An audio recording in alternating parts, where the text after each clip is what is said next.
Saya dikehendaki bercakap tentang keberkatan al-barakah.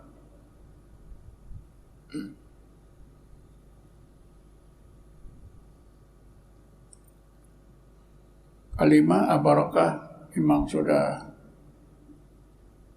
biasa kita dengar, biasa kita gunakan. Cuma konsep barakah itu mungkin perlu kita pahami.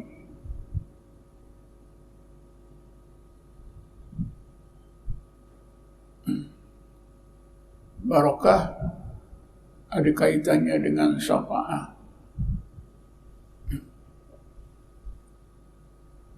Di dalam Quran Allah sebutkan walillahi as-syafa'atu jami'ah. Syafaat itu adalah kepunyaan Allah semata-mata. Bagaimanapun syafaat itu Allah izinkan kepada hamba-hambanya yang tertentu, seperti yang Allah sebut dalam dalam ayat kursi. Bismillahirrahmanirrahim. Man dzalladzi yashfa'u indahu illa bi'idznih. Siapakah manusia yang boleh memberi syafaat kalau tidak dengan izin Allah? Jadi Rasulullah SAW sebagai Nabi dan Rasul telah diberi izin oleh Allah untuk memberi syafaat kepada umatnya.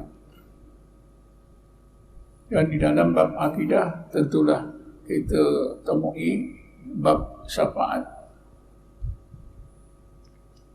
Antaranya ialah syafaatul kubra, syafaat yang besar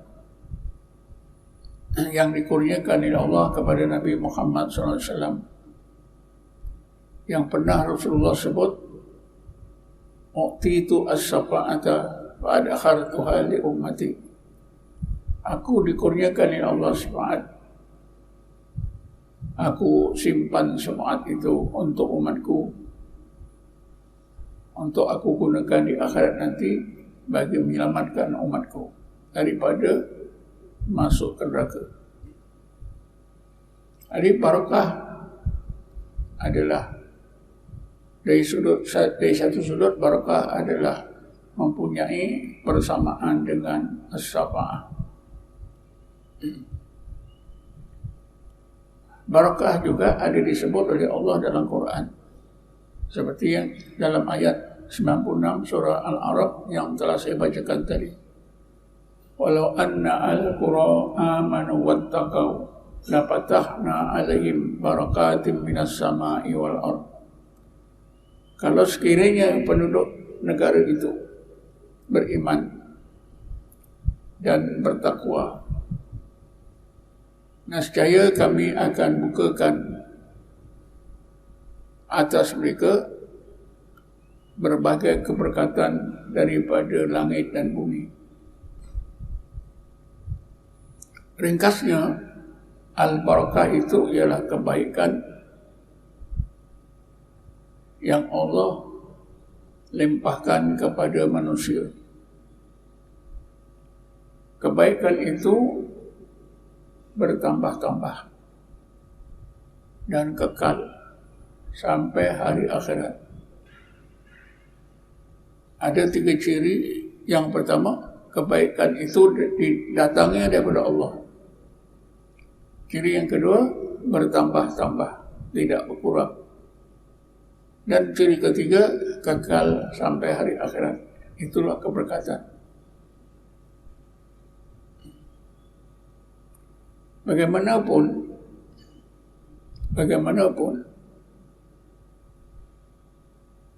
ada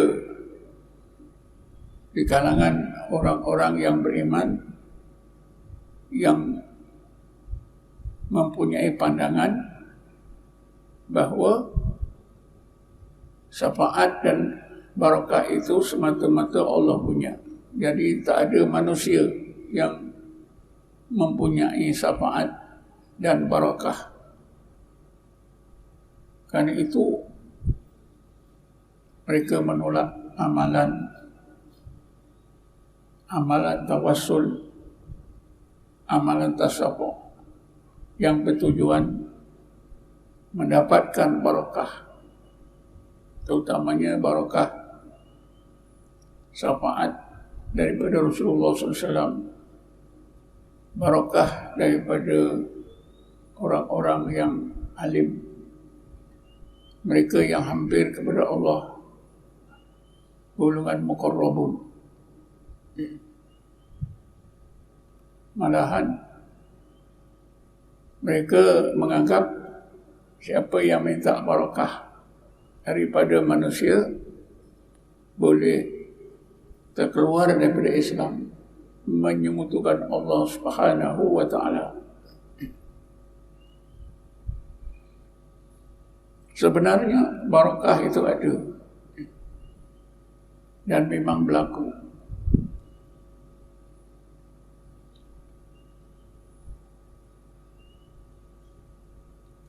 Sebagai contoh yang jelas,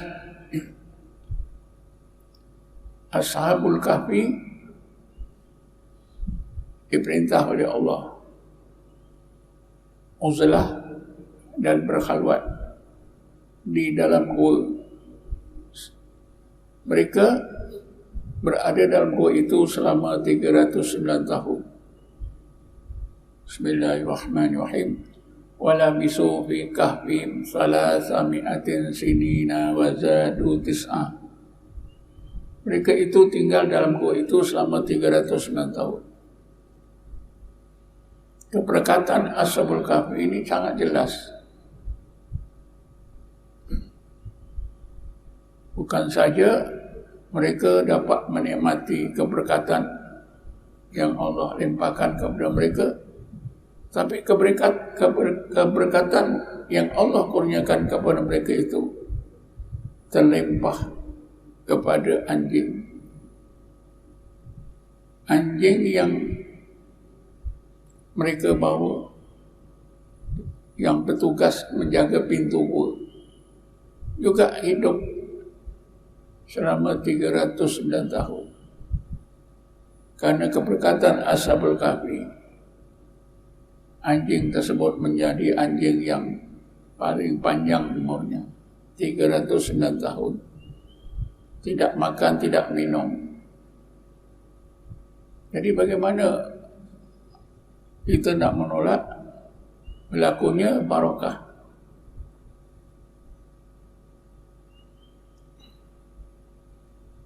Jadi barakah kita akan terima daripada Allah Subhanahu wa taala melalui saluran-saluran yang telah ditentukan oleh Allah Subhanahu wa taala menurut apa yang telah Allah tetapkan dalam agama. Seperti juga perkara-perkara yang nyata, kekayaan, harta benda. Memanglah kekayaan itu Allah punya. Walillahi ma fis samawati wal ard. Semua kekayaan langit dan di bumi Allah punya. Akan tetapi Allah ada kurniakan kepada seseorang menjadi kaya raya, menjadi jutawan. Apabila kita orang-orang yang tidak mempunyai harta mau bantuan, kita mestilah minta bantuan daripada orang-orang kaya. Begitulah konsep dan kepahaman barakah. Memang barakah dan syafaat itu Allah punya, tetapi Allah telah kurniakan kepada manusia-manusia tertentu syafaat dan barakah. Jadi kalau kita ingin mendapatkan barakah, mestilah kita menerusi saluran-saluran tersebut. Ada barakah yang khusus, ada barakah yang umum. Antara barakah yang umum ialah apa juga kebaikan yang kita lakukan, insya Allah Allah akan kurniakan kita barakah. Seperti yang telah kita semua ketahui, apabila kita menjalankan kewajipan kita, kita melakukan tugasan kita dengan sempurna, insya-Allah Allah akan kurniakan kepada kita barakah.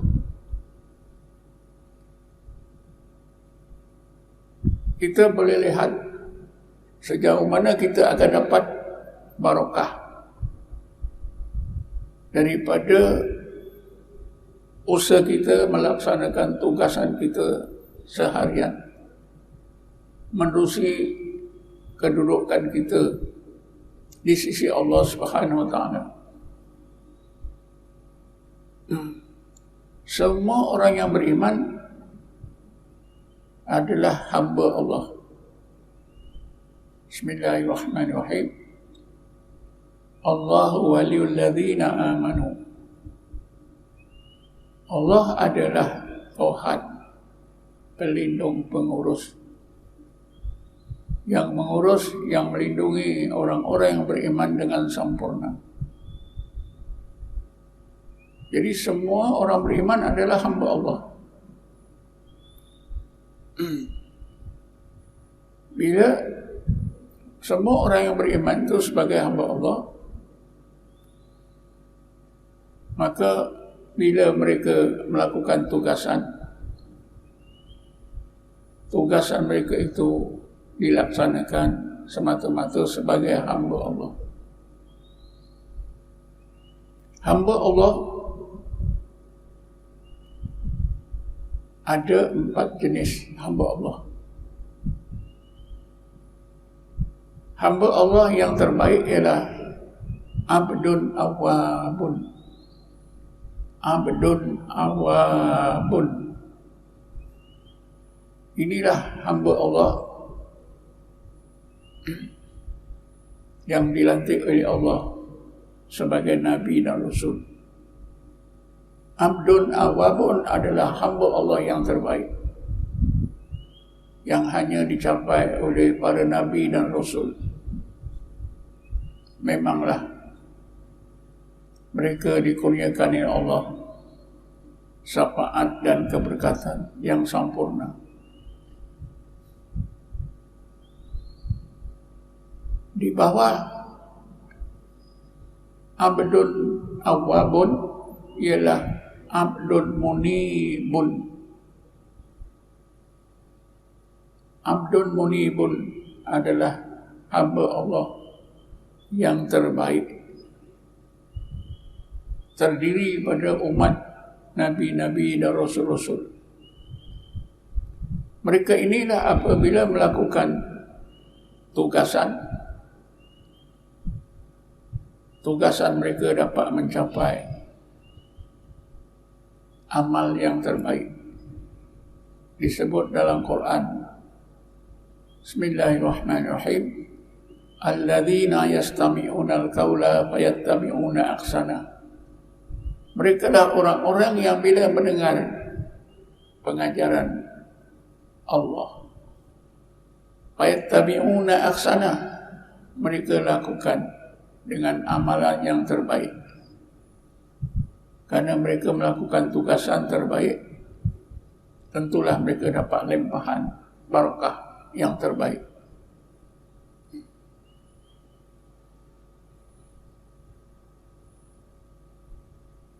Di bawah sedikit golongan abdun munibun ialah abdun taibun, hamba yang bertobat.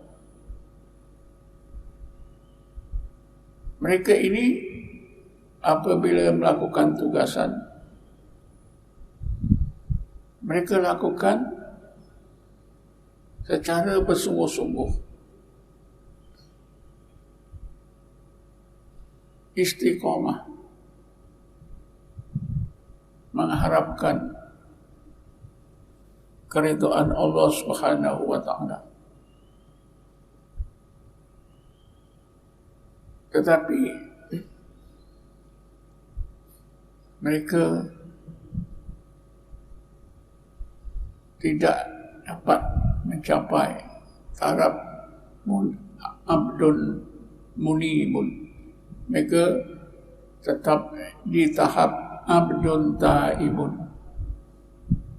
Abdun taibun, hamba yang bertaubat. Rasulullah bersabda, at-taibu minadz-dzambi kama la dzambala. Orang yang bertaubat maka seperti orang yang tidak berdosa. Mereka bersih daripada dosa kerana bertaubat. Mereka beramal secara istiqamah, menjalankan tugasan secara istiqamah, bersungguh-sungguh, lahir dan batin mereka. Hamba yang lapisan hamba, tahap hamba yang terbawah sekali di kalangan orang-orang yang beriman ialah yang hanya bertaraf abdun, hamba. Abdun, boleh kita sebut juga Abdullah, hamba Allah. Abdun ini apabila melaksanakan tugasan persis seperti apa yang disebut dalam pepatah Melayu, seperti melepaskan batuk di tangga. Inilah abdun. Boleh dikatakan majoriti orang-orang yang beriman terdiri daripada golongan ini, golongan yang terbawah, yaitu golongan Abdullah, hamba Allah. Tidak ada title taibun, tidak ada title munibun. Kalau menurut Imam Ghazali, mereka inilah digelarkan orang awam, awamul mukminin. Apa saja tugasan yang dilakukan tidak lebih daripada melepaskan batuk di tangga, solat asal buat, puasa asal puasa, zakat asal zakat. Apa saja dibuat macam tu. Semua asal buat. Mudah-mudahan Allah lepaskan daripada siksa neraka, masukkan dalam surga. Tak kira lah mana-mana surga. Jadi begitulah, kita boleh gunakan tiga peringkat, tiga tingkat hamba ini. Abdun, abdun taibun, abdun munibun, untuk menjadi panduan setakat mana barakah yang kita akan terima daripada Allah Subhanahu wa taala.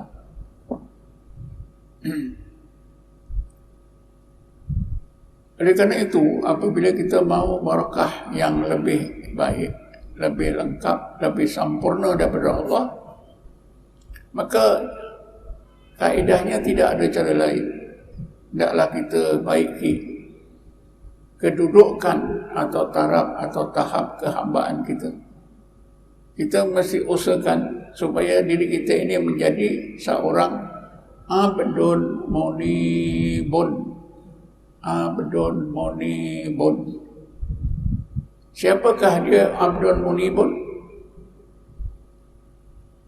Disebut oleh Allah di akhir ayat 27 surah Ar-Ra'd. Bismillahirrahmanirrahim. Wa yahdi ilaihi man anab. Akhir ayat 27 surah Ar-Ra'd, kalau tak salah saya. Wa yahdi ilaihi man anab.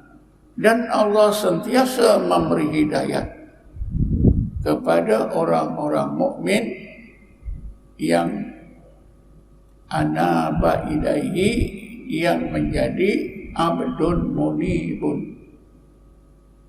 Anaba yunibu inabah, inabatun. Orang yang melakukan inabah ini dipanggil munibun. Kita sentiasa meminta hidayah kepada Allah. Setiap kali kita baca Fatihah, kita ada minta hidayah kepada Allah. Ihdinas siratal mustaqim hingga akhir.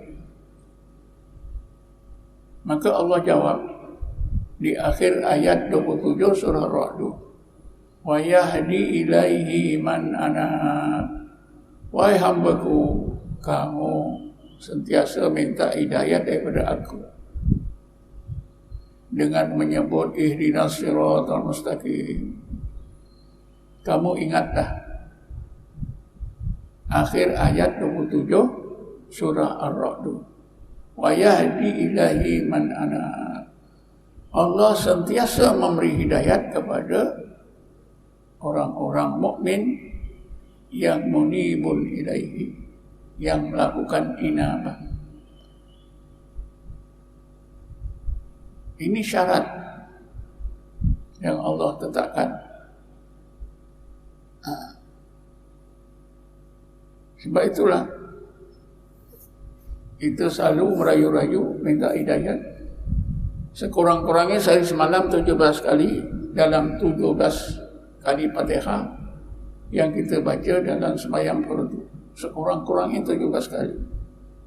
Kalau kita malas-malas tak mau baca Fatihah, kita wajib solat fardu 5 waktu 17 rakaat 17 kali Fatihah. 17 kali.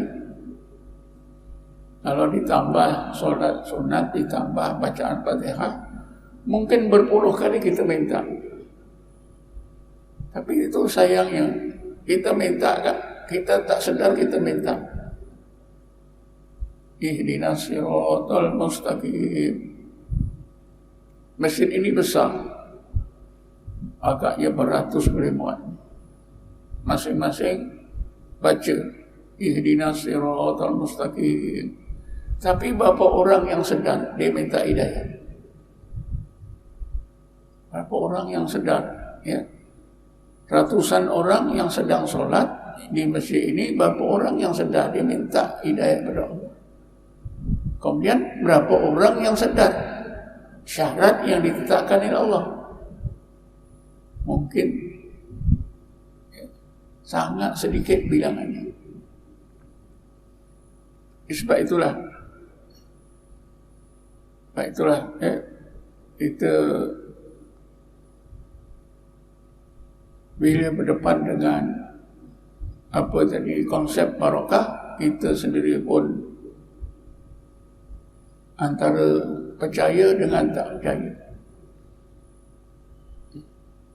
Jadi untuk mendapat barakah yang sempurna, mestilah kita menjadi hamba Allah yang munibun ilaihi, yang melakukan inabah kepada Allah. Cirinya secara detail ada 3 ciri. Disebut oleh Allah pada ayat yang ke-28 surah yang sama, surah Ar-Ra'd. Setelah Allah berfirman, Bismillahirrahmanirrahim, wa yahdi ilaihi man anab alladzina amanu wa tatma'innu qulubuhum bi dzikrillah. Ala bi dzikrillah tatma'innul qulub. Orang mukmin yang munibun ilallah itu ialah mereka yang beriman. Ini ciri yang pertama. Kedua, beramal soleh. Ketiga, hati mereka mutmainnah dengan zikrullah. Ciri pertama, iman insya-Allah ada. Ciri kedua, amal soleh insya-Allah ada. Ciri ketiga, wa tatma'innu qulubuhum bi dzikrillah, insya-Allah ramai yang tak ada. Coba bayangkan tuan-tuan. Itulah kita. Itulah kebanyakan orang beriman di akhir zaman ini. Itu iman ada, amal ada. Hati mutmainnah dengan zikrullah tak ada. Tak ada. Sangat jarang orang-orang beriman di akhir zaman ini ambil berat nak belajar zikir. Saya ulangi lagi sekali, di akhir zaman ini jarang sekali orang beriman ambil berat nak belajar ilmu zikrullah. Zikrullah yang bila diamal menjadikan hati mutmainnah. Pelik. Sedangkan zikrullah itu adalah amalan yang mula-mula disyariatkan di dalam Islam, diamalkan oleh umat Islam di zaman Mekah selama 12 tahun. Sejak Nabi dilantik jadi Nabi dan Rasul, Nabi mengajak penduduk Mekah masuk Islam. Sejak itulah Rasulullah ajar umat Islam berzikir. Selama berapa tahun? 12 tahun atau lebih. Sehingga sampainya peristiwa Isra Mi'raj. Dalam malam Isra Mi'raj itu diwajibkan, diperuntukkan solat. Jadi orang-orang mukmin, orang-orang Islam di zaman awal menyiapkan batin mereka, hati mereka dengan zikrullah yang mantap. Baru mereka mengerjakan sembahyang. Baru mereka mengerjakan ibadat-ibadat lain. Kita ini terbalik. Belajar solat sejak kecil sampai ketua. Belajar zikir tak ada. Sedangkan solat, Allah sebut dalam Quran, Bismillahirrahmanirrahim, wa aqimis sholah li dzikri. Coba, solat itu ada dua bagian. Wa aqimis sholah, dan dirikanlah solat li dzikri. Kita belajar bab solat sejak tadika sampai umur 80 masih mendengar. Tapi ingat Allah dalam solat tak pernah belajar dari tadika sampailah mati. Cubalah macam mana kedudukan kehambaan kita kepada Allah Subhanahu wa ta'ala. Cuba fikir-fikirkan. Pengalaman saya belajar sekolah agama di Johor sampai umur 20 tahun. Lulus aja khas. Kitab Hidayatus Salikin dibaca. Dalam kitab itu ada bab zikrullah. Disebut zikir itu ada dua jenis, zikir hasanat dan zikir darajat. Habis dibaca itu saja. Ustaz yang ngajar agama tak ajar kita zikir, tapi asasnya diajar itu. Saya masuk kuliah Islam Melaya 59 sampai 62 pun tak ada. Tapi bab semayang ini diulang sampai ke UM belajar sampai dapat MA pun tak ada. Begitulah pengalamannya orang yang belajar sampai ke Azhar pun tak ada. Sedangkan solat itu wa aqimis solat li dzikri. Jadi sama saja sama saja. Tugasan-tugasan lain pun memerlukan aspek kerohanian kita, aspek hati kita. Rasulullah menyebutkan innamal a'malu binniyat wa innama likulli imri'in ma nawa.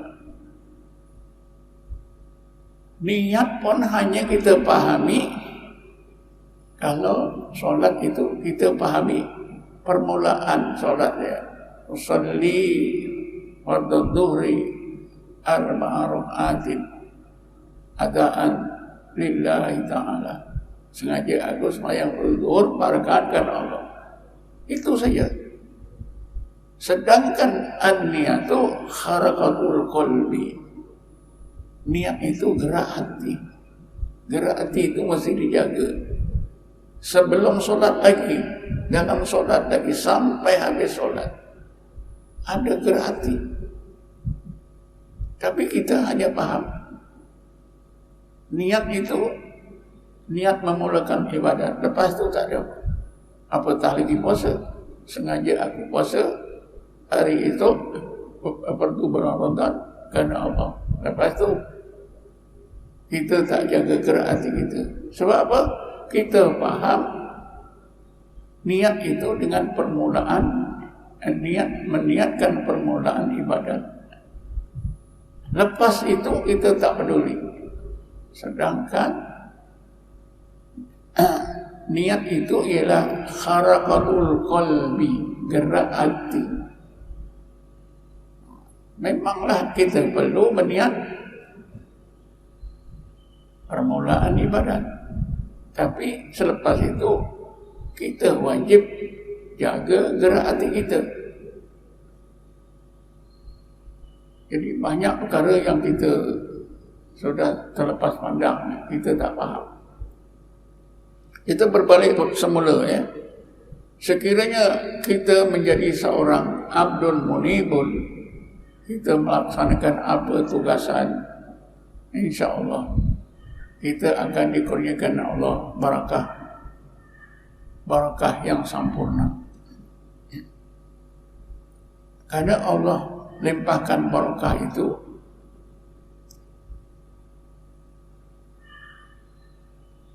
sebagaimana yang Allah sebut secara isyarinya dalam Quran.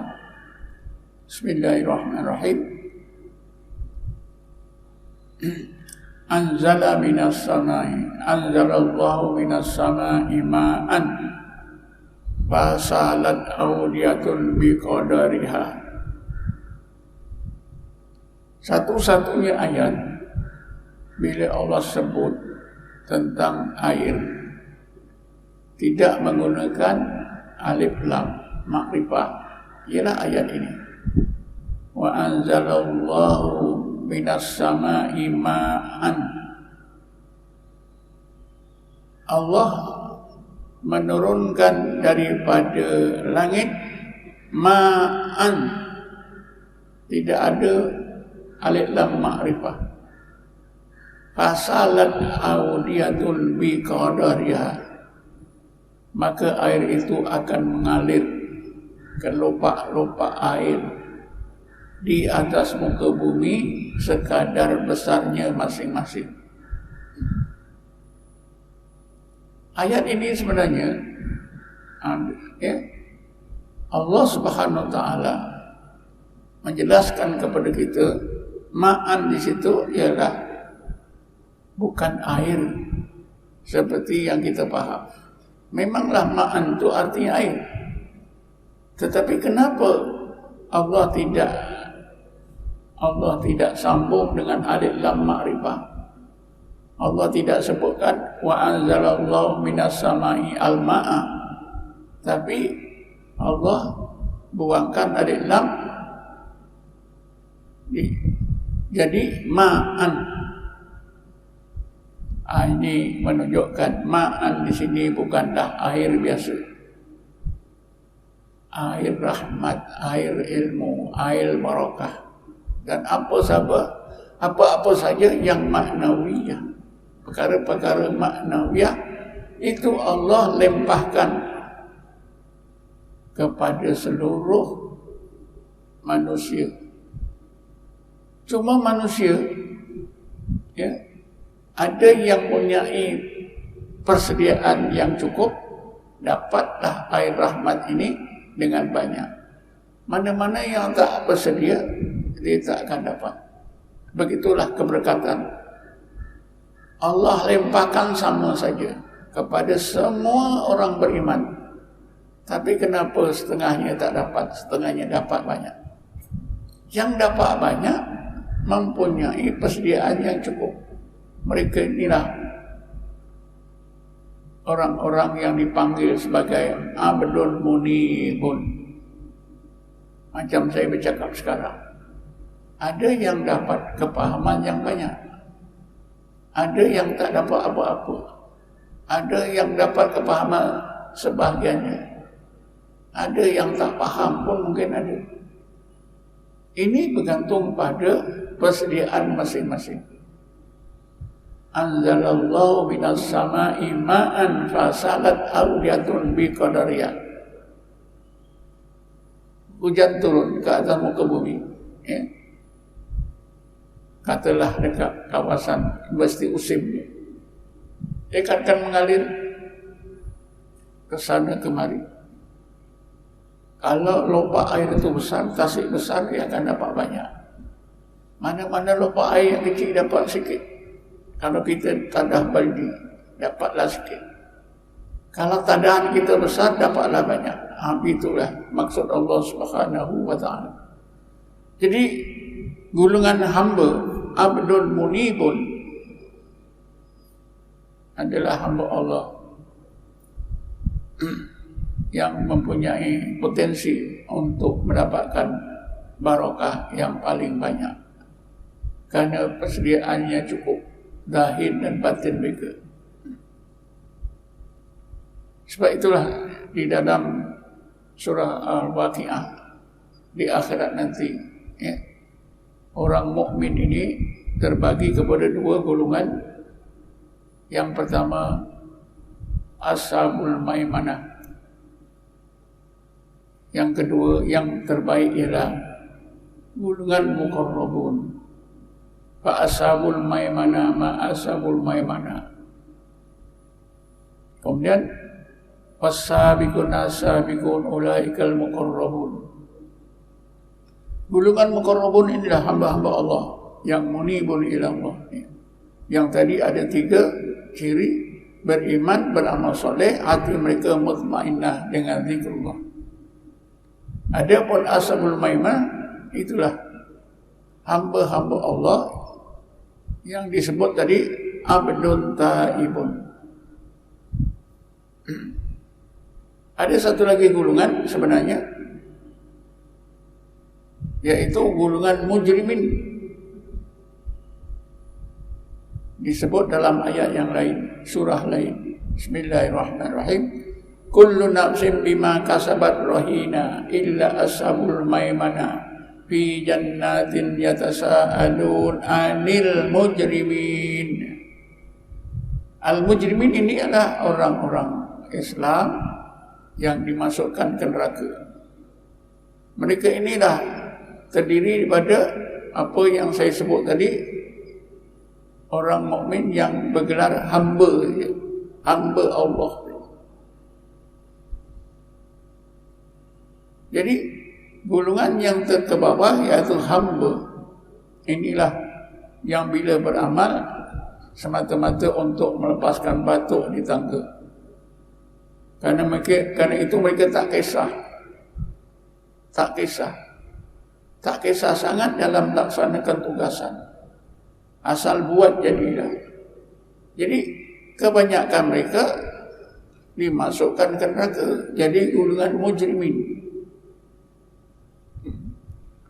Bila tamat tempoh masuk ke neraka, mereka akan dikeluarkan dari neraka masuk ke surga. Dan mereka inilah yang sangat-sangat perlukan syafaat Nabi di akhirat nanti. Kalau mereka dapat syafaat Nabi, terlepaslah dari siksaan neraka. Sebab itulah ulama menegaskan, siapa yang membanyakkan selawat ke atas Rasulullah, ke atas Nabi, mereka akan mudah dapat syafaat Nabi Muhammad SAW di akhirat nanti. Jadi kita balik semula pada tajuk ni. Setiap kita melaksanakan tugasan, insya-Allah Allah akan kurniakan kita barakah. Dan barakah ini telah saya sebutkan tadi, kebaikan didatangkan oleh Allah bertambah-tambah dan kekal hingga hari kiamat. Dan barakah ini perkara maknawi, ya. Perkara maknawi yang tak boleh kita nampak kebaikannya. Tetapi ada fenomenanya. Fenomenanya boleh kita lihat. Kita cuba singkap sejarah Rasulullah. Rasulullah, di zaman hidupnya Rasulullah, ada segolongan orang Islam di Madinah, tinggal di Masjid Nabi. Digelarkan dengan gelaran Ashabus Suffah. Seorang ulama hadis, Abu Nu'aim Al-Isbihani, dalam kitabnya Khilyatul Awliya, ya, saya ulangi lagi sekali, seorang ahli hadis, Abu Nu'aim Al-Isbihani, dalam kitabnya Khilyatul Awliya, beliau menegaskan Ashabus Suffah ini bilangannya kira-kira 3 hingga 400 orang. 3 hingga 400 orang. Makan minum mereka bergantung kepada pemberian masyarakat Islam di sekitar kota Madinah. Ada kalanya waktu-waktu tertentu makanan yang disumbangkan oleh masyarakat Islam sekitar sedikit. Dan ketua tukang bagi ialah Bilal. Kadang-kadang Bilal ketika membagi buah kurma, dia tengok saja buah kurma yang ada kat tangan dia, pada pikiran dia ini tak cukup. Dan peraturan pada masa itu, tukang bagi tak boleh ambil dulu, tukang bagi yang last. Sekarang lainnya tukang bagi ambil dulu. Jadi ada kalanya Bilal rasa ini tak cukup, tapi bila bagi berlebih dan dia pun dapat, inilah barakah. Jadi barakah itu kebaikan yang maknawi, tapi kadang-kadang Allah tunjukkan fenomenanya. Yaitu di zaman Rasulullah, makanan yang sedikit dibagi kepada orang ramai, bukan saja cukup, semua kenyang dan lebih.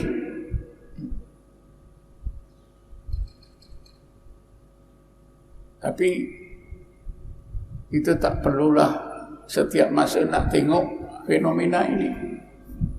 Itulah di antara mukjizat Rasulullah SAW.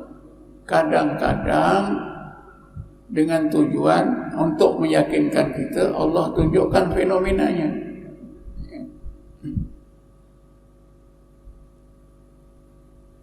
Jadi memang berlaku. Begitu juga lah umat Nabi Muhammad setelah kewafatan Rasulullah.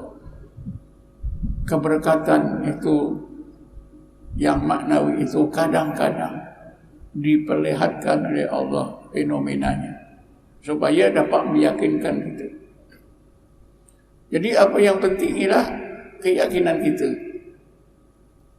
Allah dah sebut tadi dalam ayat 96 surah Al-A'raf, "Lau anna ahlal qura amanu wattaqau la fatahna 'alaihim barakatim minas sama'i wal ardh." Sekiranya penduduk negeri itu benar-benar beriman dan bertakwa kepada Allah, nescaya Allah akan bukakan ke atas mereka berbagai keberkatan dari langit dan bumi. Ini janji Allah. Tapi ingat nih, barakah ni perkara maknawi. Cuma kadang-kadang Allah tunjukkan fenomenanya secara nyata untuk meyakinkan kita. Jadi saya fikir saya sudah bercakap lama. Saya fikir setakat ini saja, mungkin ada siapa-siapa yang ingin bertanya. Bismillahirrahmanirrahim. Tuan-tuan. Jadi sekarang ini kita tengok barakah ini satu perkara yang maknawi. Jadi diberikan kita kata kebaikan melimpah. Jadi kalau dalam konteks kita sebagai, saya ambil contoh sekarang sekarang ni student akan ambil exam pada minggu hadapan. Jadi untuk mendapat keberkatan ilmu dia, maka dia perlu jujur kepada diri dia sendiri. Cuma kita dapati ada juga pelajar-pelajar yang terlibat dalam perkara-perkara yang kita kata tidak sepatutnya dia lakukan. Contohnya untuk berjaya dalam exam, dia meniru, dia menipu. Jadi macam mana dia sudut kesan perbuatan tersebut kepada ilmu yang dia belajar tu, barakah ilmu yang dia belajar. Mohon pencerahan Tuan.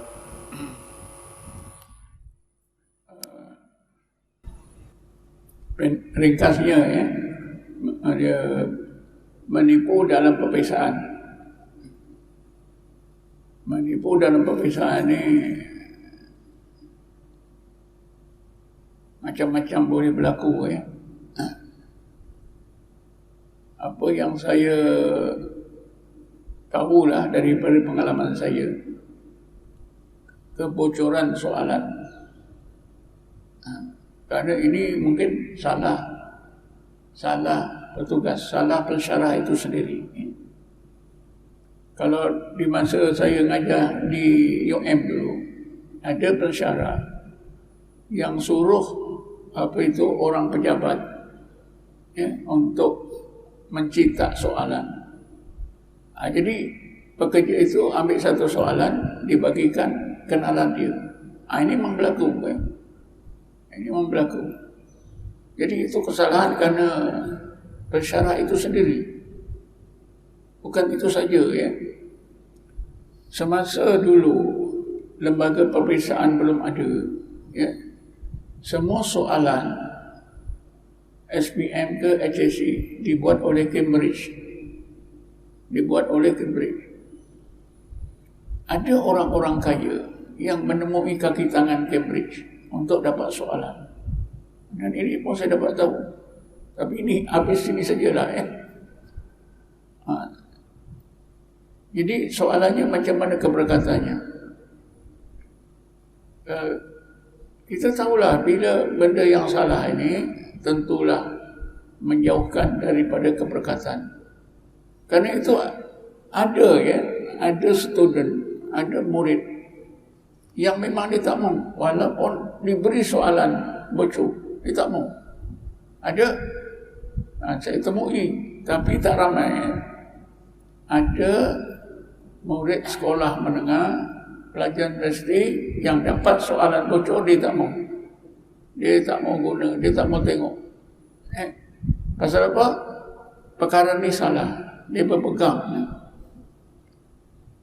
Tapi student atau pelajar yang bersikap demikian memanglah sedikit bilangannya. Kalau 100 diberi soalan bocor, saya fikir 1-2 orang sih yang tak mau. Kenapa yang tak mau ni? Dia tak mau buat salah. Dia fikirkan ada aspek-aspek maknawi, keberkatan dan sebagainya. Dia tak kisah ya. Dia kata tak lulus tak apa. Aku tak tipu orang. Jadi saya fikir begitulah ya. Memang ada kesan sedikit sebanyak ya. Kerana Allah Subhanahu Wa Taala itu melihat macam mana keadaan hati kita. Rasulullah bersabda, Inna Allah la yandur ila suwarikum wala ila amalikum walakin yandur ila qulubikum. Allah itu tidak semata-mata melihat rupa kamu, keterampilan kamu, amalan kamu, tetapi Allah mengukur bagaimana keadaan hati kamu. Jadi tentulah orang yang jujur itu lebih banyak keberkatannya. Tapi perkara ini memang biasa di mana-mana ya. Di dalam negeri ke luar negeri ya. Itu kalau kita cerita memang tak habis-habis. Allah alam. Ada lagi?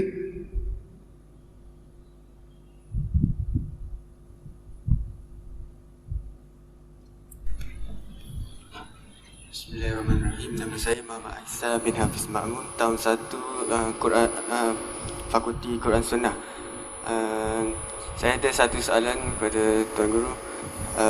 Tuan Guru ada sebut pasal hamba yang bertaubat tadi kan. Jadi saya nak tanya bagaimanakah cara bertaubat dan cara istiqamah dalam taubat tersebut. Itu saja daripada saya. Sekian, terima kasih.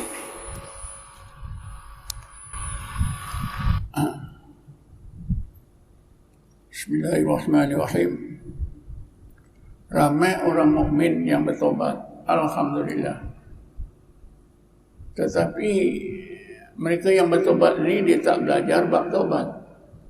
Ini jadi masalah. Pelajaran bab tobat yang sangat penting ialah tobat seseorang itu yang menjadi sebaik-baik tobat ialah tobat yang terpimpin. Tobat yang terpimpin. Tobat yang terpimpin ini dilakukan oleh para sahabat di zaman Rasulullah SAW. Dan panduannya ada diabadikan oleh Allah dalam Quran. Bismillahirrahmanirrahim. Lau annahum idzalamu anfusahum ja'uka wa Bismillahirrahmanirrahim. Lau annahum idzalamu anfusahum ja'uka wastaghfirullaha wastaghfara lahumur rasuluh la wajadullaha tawwabar rahima. Ya Muhammad, sekiranya orang-orang mukmin, para sahabatmu itu yang telah melakukan dosa, karena itu mereka telah menzalimi diri mereka sendiri, karena dosa itu datang menemui engkau ya Muhammad, lalu mereka minta keampunan daripada Allah di depanmu ya Muhammad. Engkau juga sebagai Rasul minta keampunan untuk mereka ya Muhammad. Nascaya mereka akan temui dua perkara. La wajadullaha, yang pertama tawwaban, Allah mudah menerima taubat yang dilakukan itu. Yang kedua rahimah, Allah mudah melimpahkan berbagai rahmat kasih sayangnya kepada orang yang bertobat. Jadi ada dua kelebihan. Tobat yang dipimpin oleh Rasulullah mudah diterima. Mudah diterima. Makna tentu diterima. Yang kedua, Allah melimpahkan rahmat dan kasih sayang yang lebih sempurna. Inilah. Di zaman Rasulullah, kalau sahabat ingin bertobat, yang memimpin tobat mereka Rasulullah. Masa kita ini, yang kalau kita tobat, mau tobat terpimpin, tidaklah dipimpin oleh ulama, oleh guru kita.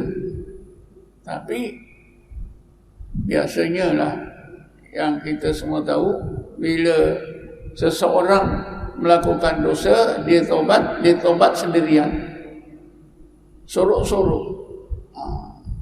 Tinggi-tingginya dia pergi umrah, buat dosa 1 tahun, lepas tu ingat tobat, pergi umrah, buat dosa lagi pun umrah lagi, buat dosa lagi umrah lagi. Oh, baguslah dia bertobat dengan melakukan umrah, ini bagus juga.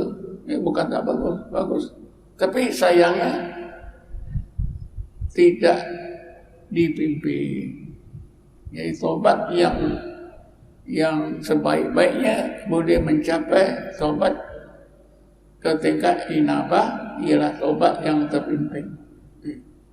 Ini ceritanya banyak tobat sahabat yang dipimpin oleh Rasulullah SAW, berjaya diterima oleh Allah, dapat apa itu rahmat yang sebaik-baiknya. Jadi itulah jawapannya. Cuma itulah kita kena carilah siapa dia. Selalu orang bertanya pada saya ketika saya ngajar di masjid ni, habis kalau kami di sini siapa nak pimpin ustaz? Kata saya Pak Imam dia. Inilah peran antara peranan Pak Imam masjid, dia boleh pimpin. Tapi yang terbaik ialah orang yang biasa. Kenapa taubat terpimpin ini taubat yang terbaik? Senang saja guru kita atau orang alim yang memimpin taubat kita ni, bila kita nak melakukan dosa, kan kita ingat Pak Imam tadi, terbayang rupa Pak Imam. Jadi tak jadilah kita nak buat dosa. Nasihat dia, cakap-cakap dia, semua sangat berguna. Tapi kalau kita memang menjadi seorang guru yang selalu kita belajar dengan dia ilmu agama, dia yang memimpin, itulah tadi mudah dapat barokah, keberkatan, doa. Guru yang memimpin taubat itu. Wallahu a'lam. Ada lagi?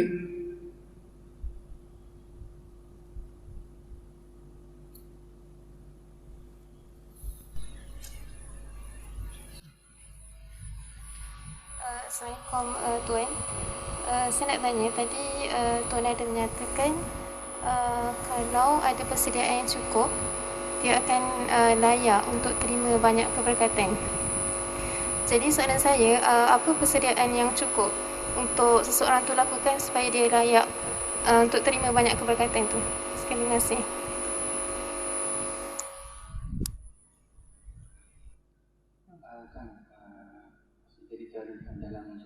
Tuan kata untuk mendapat barakah yang banyak seorang itu perlu mempunyai persediaan. Jadi untuk dapat barakah yang banyak seorang itu perlu persediaan. Jadi apa persediaan untuk menerima barakah yang banyak tersebut? Persediaan itulah yang saya sebutkan tadi ya. Kalau seorang hamba persediaannya tak cukup, ya. Dalam ayat tadi ya, anzalallahu minas sama'i ma'an fasalat audiyatun biqadariyah. Ya. Itu Allah misalkan, kalau Allah turunkan hujan di kawasan ini, kita tadah dengan pakai gelas ini. Kawan kita pakai beldi, kawan kita lagi mungkin pakai kolah. Mana yang lebih banyak? Tentulah yang pakai kolah itu lebih banyak dapat air. Yang gelas ini sikit. Jadi itulah. Tapi ini misal ya. Misalan. Jadi persediaan itu ialah persediaan yang pertama sekali iman kita. Tadilah ada 3 ya. Iman, amal soleh, hati kita mutmainnah dengan zikrullah. Itu. Iman insya-Allah kita ada, amal soleh ada, tapi wa tatmainnu qulubuhum bi dzikrillah. Jadi bila hati kita mutmainnah dengan zikrullah, persediaan kita, zahir kita iaitu akal kita ada, batin kita iaitu hati kita ada. Ya. Kalau hati kita tidak mutmainnah dengan zikrullah, hati kita ini mati ya. Keadaan hati orang mukmin ni ada 4 macam. Keadaan hati kita ada 4 macam. Pertama, ghaflah. Kalau hati ghaflah, dengar apa pun hujan apa pun tak adalah. Ya. Hati ghaflah. Ghaflah artinya lalai. Lalai. Yang kedua, hati yang sedar, yaqodo, intibah. Yang ini lebih baik. Lebih baik persediaan dia, insya-Allah dia akan dapat sebahagian barakah ya, atau perkara-perkara maknawi yang Allah limpahkan. Yang ketiganya ialah khudur, hati khudur ma'allah. Hati yang khudur ma'allah ini cahaya dalam hati sudah terang dan dia memang fokus kepada Allah. Hati khudur ni, hati fokus kepada Allah. Jadi kalau Allah limpahkan rahmat, tentulah dia lebih banyak. Akhir sekali, hati yang hanya Allah saja, lain daripada Allah tak ada. Inilah hati yang yang dinamakan hati orang yang ma'allah, orang yang billah. atau hati yang tidak ada apa saja dalam hati kecuali Allah. Disebut dalam Quran, yauma la yanfa'u malun wala banun illa man atallaha biqalbin salim. Qalbin salim itu ialah hati di dalamnya hanya Allah saja. Inilah yang keempat. Tentulah orang macam ini lebih banyak.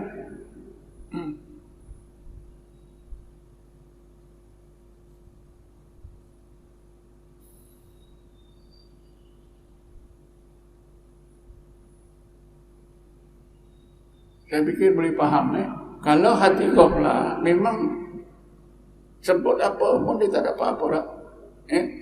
Ini yang macam peribahasa seperti mencurah air di daun keladi.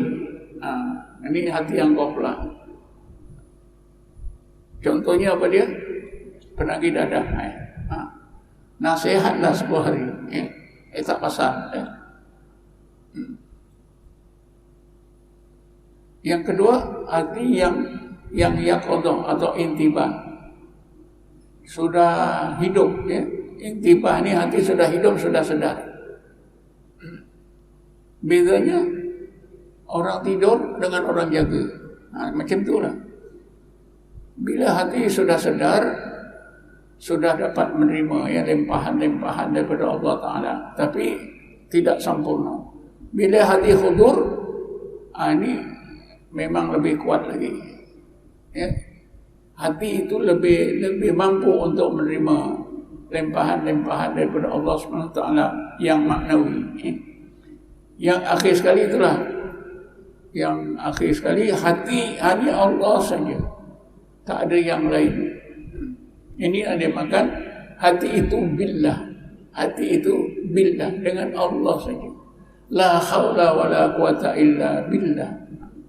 Bila-bila insya-Allah. Allah bagi sikit, dia dengan sikit dapat banyak. Orang yang hati lalai, curah banyak sikit pun tak dapat. Orang yang hati yang qadha, curah banyak didapat sebagainya. Tapi hati yang lengkap, yang paling canggih, ialah yang hanya dalam hati itu Allah saja. Ini kalau kita belajar zikir, sampai tingkat-tingkat ini kita baru faham. Nanti contohnya kalau belajar baca sikit dapat banyak. Siapa baca sikit dia rasa dapat kepahaman banyak, boleh ingat banyak, itu tandanya. Tapi ada orang dia baca 10 jam, lepas itu dia dapat sikit. Ada macam tu. Ini semua kerja apa? Kita ni ada dua ada dua bakat, akal dan hati. Kalau akal saja memanglah lemah Karena akal itu dia apa fungsi akal? Al-aqlu lil ma'qulat. Akal itu menerima perkara-perkara yang masuk akal. Wal qalbu lil mafhumat. Hati itu boleh memahami yang akal tak boleh faham. Hati boleh menerima yang akal tak boleh terima. Perkara-perkara berkaitan dengan iman, berkaitan dengan barakah yang maknawi ini perlukan kepada hati. Kalau hati kita canggih, terang benderang, insya-Allah kita akan dapat menerima banyak daripada Allah SWT. Kita dengar sikit dapat banyak. Kalau hati kita canggih, hidup terang benderang. Ibnu Athilah dia sebutkan tentang solatnya. Dia kata, antara lain kata Ibnu Athilah, tattasi'u fiha mayadinul asrar wa tasluku fiha sawarikul anwar. Kalau orang tu solat betul, ketika solat itu Allah limpahkan dalam hati berbagai ilmu. Yang cahaya iman, cahaya apa semua terang benderang. Jadi hati itu jadi canggih. Tapi kan saya dah jawab lah soalan tu kalau nak sampai ke tingkat itu, belajarlah ilmu zikir. Baca ilmu zikir. Bila belajar ilmu zikir ni, belajarlah pada ahli zikir. Bila nak belajar pada ahli zikir ni, temuilah ulama yang bertarikat. Karena zikir ini ada dua jenis ya. Zikir khasanah kita dah amalkan. Kedua zikir darajat. Zikir darajat inilah yang menjadikan hati kita mutmainnah. Allah alam. Terima kasih Tuan. Jadi alhamdulillah kita dah sampai ke penghujung